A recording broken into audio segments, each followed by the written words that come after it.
ये कहानी बहुत पुराने समय की है। एक गांव में एक बुजुर्ग व्यक्ति रहता था जिसके पास एक सोने की थाली थी। यह बात उसने कभी किसी को नहीं बताई थी।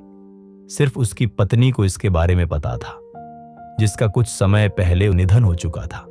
घर में और किसी को नहीं पता था कि उस बुजुर्ग के पास सोने की थाली है। वह उसे अपने कमरे में कपड़ों के नीचे एक संदूक में छिपाकर रखता था। वह हमेशा सोचता रहता था, इतनी कीमती चीज का इस्तेमाल किसी सचमुच योग्य इंसान के लिए ही होना चाहिए।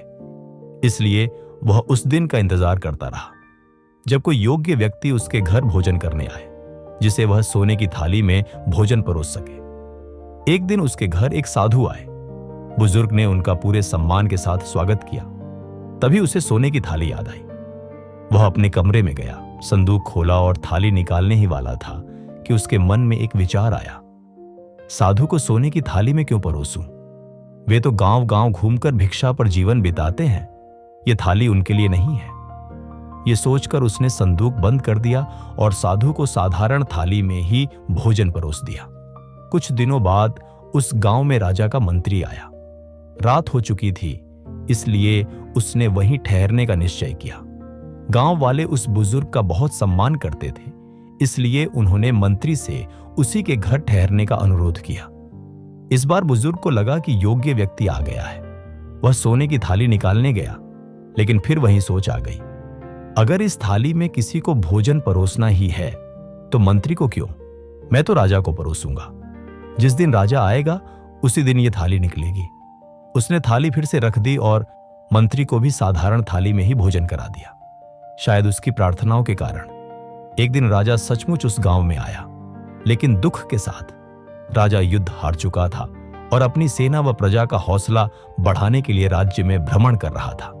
उसने गांव वालों को एकता और साहस का संदेश दिया।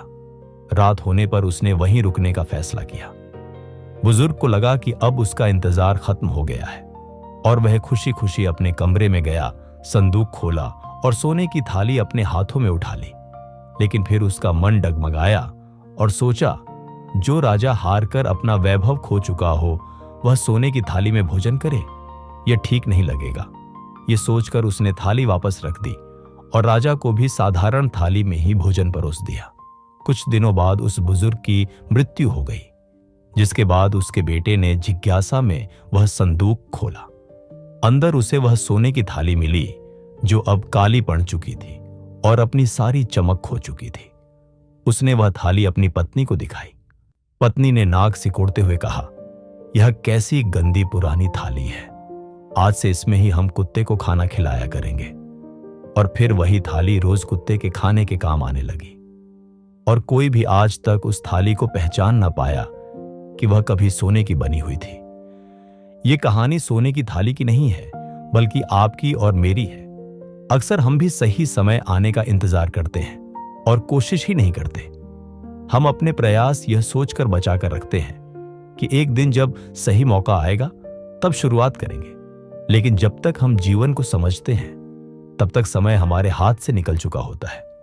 याद रखिए, जीवन जीने के लिए सही समय कभी नहीं आता। जो समय चल रहा है इसी में जीवन का आनंद लेते हुए अपने लक्ष्यों के लिए मेहनत आज से और अब भी से शुरू कीजिए, क्योंकि जिंदगी छोटी नहीं होती, बल्कि लोग जीना देर से शुरू करते हैं।